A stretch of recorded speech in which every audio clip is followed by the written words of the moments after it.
rock music, there's a few pieces of gear, a few tools that were integral to the sound and the music that was made through the early 1960s, 1970s, and 1980s. Chief among those tools, arguably, is the Marshall Plexi. This guitar amplifier is synonymous with rock and roll music from the late 60s all the way through the early 70s. So today's video, we're gonna talk about the Plexi. We're gonna look at what makes it tick, find out why players like Jimi Hendrix, Pete Townsend, Jimmy Page relied on this amp, and figure out what is the Plexi sound.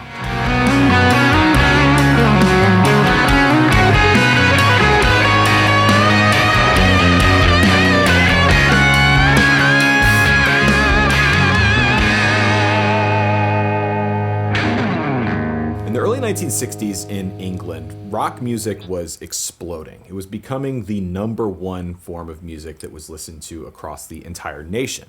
And burgeoning rock bands in England at the time had a major problem, which was finding gear.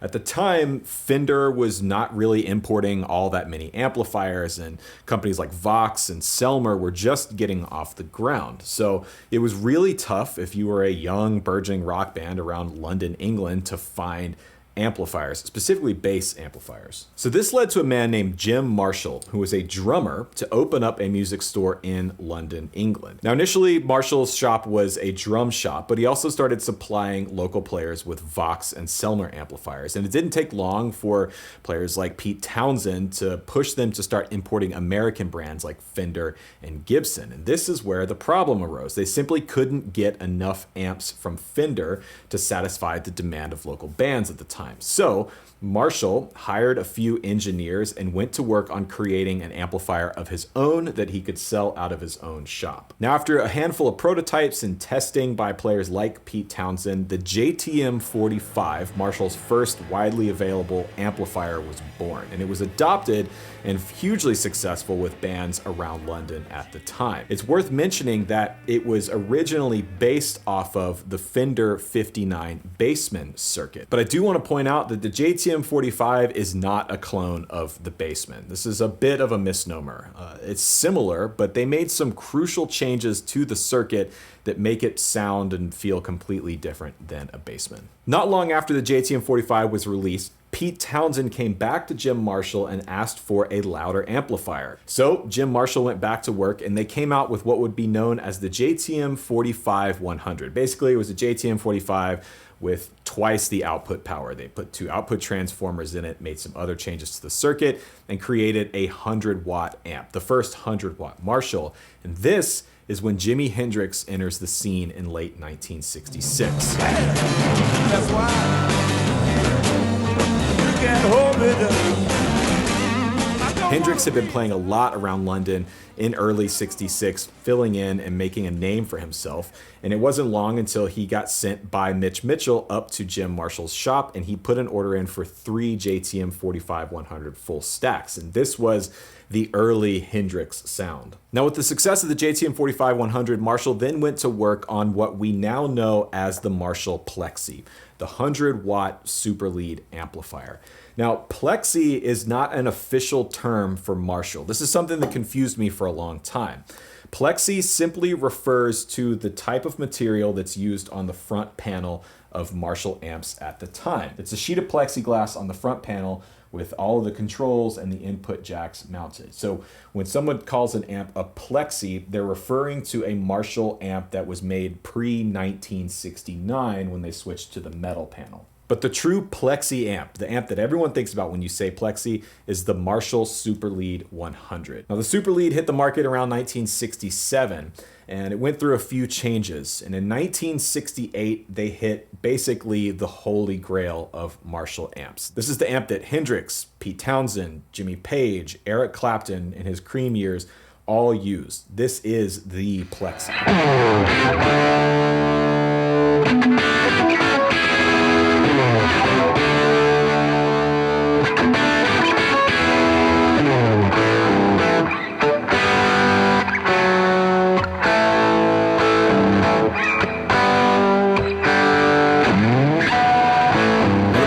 Of the super lead in its time with primarily rock stars was due in part because of the sound, but it was also because of the overall power. See, in the mid to late 1960s, during live shows, as these bands got bigger and started playing bigger venues, the PAs at the time couldn't keep up. It wasn't very common for sound engineers, front of house engineers, to mic up guitar amps on top of vocals and drums and everything else because the systems just simply couldn't handle it. So guitar players needed rigs that could get over and fill out the entire venue. Hence the multiple full stacks that we see from the likes of Jimi Hendrix and Jimmy Page and Eric Clapton of the time. But it wasn't just the output that caused people like Jimmy Page to switch. In his anthology, he talks about why he switched from his Vox at the time to a Marshall. By the way, if you are a Zeppelin fan like me, I highly recommend picking this up. It's incredible. I'll have a link in the description box down below. But in the book, he talks about switching to his full stacks. So Jimmy says, with all the frantic touring, the road crew had started to expand. Through Peter Grant, we acquired a road manager from New Zealand called Clive Coulson. He constantly told me that I should get Marshall amplifiers, but I was happy with what I'd got and didn't want to follow the herd. The crew were getting nervous about my Vox amplifier. It felt vintage even at the time, and we wouldn't have been able to get a replacement or spare parts if anything had gone wrong with it. As it turned out, my Vox never did go down, but I replaced it all the same. First, I got a high watt as an interim measure, and then I eventually went over to the Marshalls. The point was that the Marshalls were reliable. You could pick up replacements everywhere. They all sounded different to me, so I would use this as an excuse to try and stay with the equipment that I knew to be really good. But I could see Clive's point. With all the traveling around, if the Vox had ever let us down, we could have found ourselves without guitar amplification, and then where would we have been? So in the late 60s, Marshall became sort of the de facto guitar amp for a lot of the major players at the time because of the sound, because of the power, and because of the reliability and availability of the Plexi. They were just built like tanks. Now, when we think about the Marshall sound or the Plexi sound, so often you immediately go to searing lead tones, fat, punchy overdrive sounds, Les Paul into a Marshall, great sustain, compression, overdrive. But the reality is the reason it was so popular with players like Jimi Hendrix, for example, was because how much high headroom cleans you could get out of the amp. You have to remember, with Hendrix specifically, a lot of what he was playing at the time was clean. I mean, take Wind Cries Mary, for example.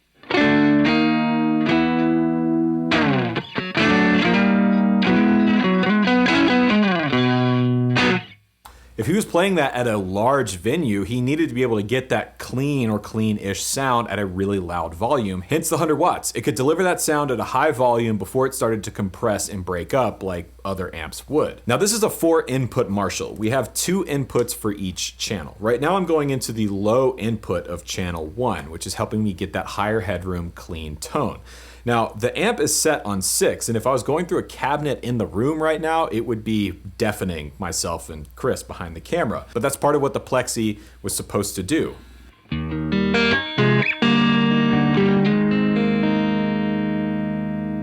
You get really punchy, clean tones. And if I change my input to the top, now we start to get into that traditional Plexi territory that we all know and love.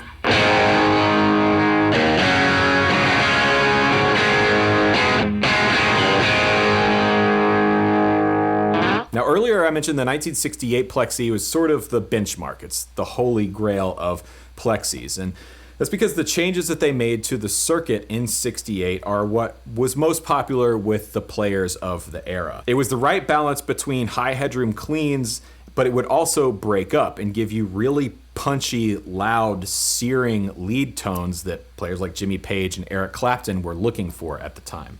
Now, all Marshalls at the time were actually 2-channel amps, and it didn't take long for players to figure out that you could actually jump the 2 channels together and run them in parallel. And what this allows you to do is combine the 2 tonal characteristics of channel 1 and channel 2 to get an even more balanced sound. Channel 1 is brighter, it's more top end, more upper mid-range, and it cuts more. Channel 2 is much darker with a lot more low end. In my opinion, channel 2 on a Plexi on its own is not that usable. It's too dark and too muddy. But it really comes alive when you jump the 2 channels together with a small patch cable and blend channel 2 in to give you more low end and more punch. So this is just channel 1 by itself.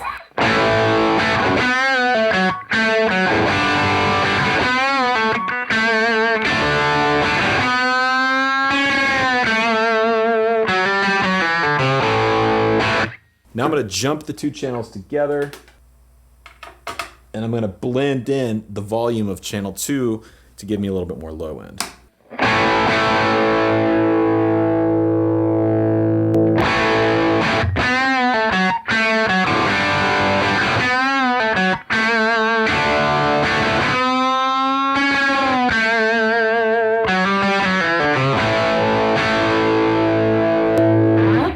Now, a key part of the Plexi sound for me is often referred to as the bite. Marshalls have this upper top end bite. I tend to think of it more as like a chirp. It's this kind of brilliant thing that happens right on the transient of the note, right when you pick the note off your guitar.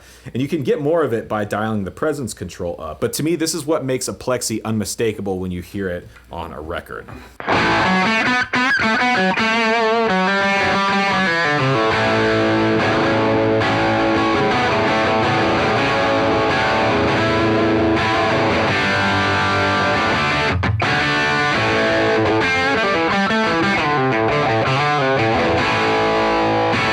And even with all that gain, the Plexi still manages to hold together. The bottom end is not too loose or too flabby, even with jumping the channels and bringing channel 2 up. And you still hear all of the intervals in the chord. You can still hear the tonal characteristics of the chord and the guitar you're playing, even with a ton of gain dialed in like this.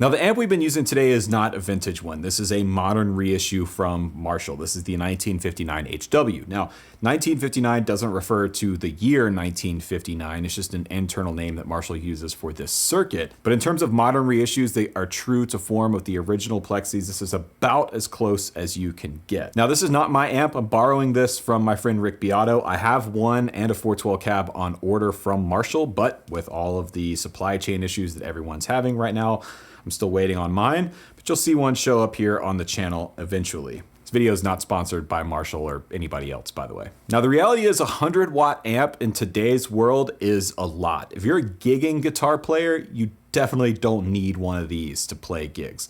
100 watts is way too much for most people. The only reason I'm getting away with it here at home is because I'm using it through a load box, the aux in this case, so I can get away with the insane volumes because I'm not actually pushing a cabinet. If I were gigging with this amp, I would definitely need an attenuator. Otherwise, it would just absolutely blow everyone else on stage out of the water, at least for the gigs that I play currently. But with that said, there's something about a 100-watt amp on a 412 that is moving air in the room. There's this thing that I call the thud. It's this concussive sort of thump that happens when the amp is turned up and it's pushing a cabinet. And if you've played these amps and you've played them on gigs or been in the room with one, you know what I'm talking about. It's this intoxicating sort of thing that happens when you're moving air. The other thing that happens is the guitar and the amp become one. They become sort of a symbiotic organism. The guitar is reacting to the speakers and the air moving in the room, which is then causing the amp to react with the guitar. It's a beautiful thing. If you've never had the opportunity to do it, I would try and figure out how to make it happen because it's amazing. So the 100-watt Plexi is a bit of a relic in that way. It was designed to meet a need at the time, and nowadays, most players' needs have changed. Most players don't need a 100-watt Marshall, but that doesn't mean you shouldn't have one. It's a really special amp. They're very cool. It's a huge piece of rock and roll and just music history in general. And I look forward to getting mine in the mail hopefully soon. So that is the Plexi sound. Do you own one of these amps? Are you into this kind of sound? Let me know in the comments section down below. If you want to see more of these videos, let me know what you'd like to see next in this What is the Sound series down there. You can also find links to my video courses, the Tone course, the Nashville Number System, and the Fretboard Fundamentals course in the description box down below. And if you're interested in getting on the wait list for one of these amps, I'll have it linked in the description box down below as well. That will be an affiliate link, so if you buy something through that link, I earn a small commission, which helps me continue to make these videos, and I thank you. That's gonna do it for today's video. My name is Rhett Shull. Thank you so much for watching, and remember, there is no plan B.